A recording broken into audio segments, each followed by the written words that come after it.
Doc, let me stay with ministry in this COVID-19 era and ask you something very personal. I've observed that when it comes to talking about those who are broken, those who are vulnerable, praying for them, I see a greater level of intensity from you and a certain concern that is beyond the ordinary.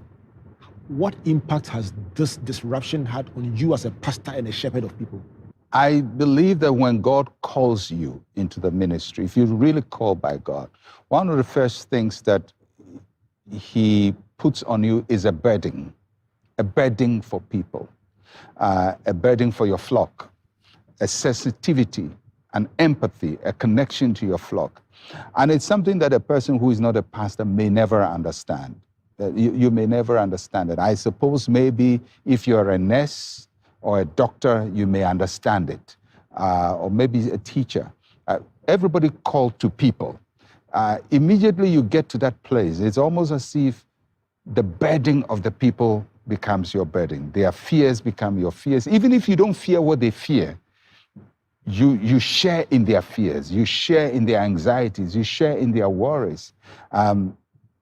Because in this part of the world, when people are in trouble, almost the first people they call is their pastor. Somebody has a health challenge, they call the pastor. The marriage problem, they call the pastor. Financial problem, they call the pastor. And so the pastor hears all of these things. And no pastor who is called will hear these things and gloss over them. You go to sleep with the burden of the people, you pray about it, you wake up worried about them, considering what is going on in their lives, how are they coping, how are they going to pay their children's school fees, how are they going to build their business again. So I guess the intensity of burden on your people becomes the intensity of burden you minister with. And that is it. I mean, there's no effort to try to do it better. It's just that you get hit by the burden of the people. And you know, I've been a pastor for about 40 years. You feel where people are. When somebody dies, you are shattered. When somebody has a wedding, you are excited.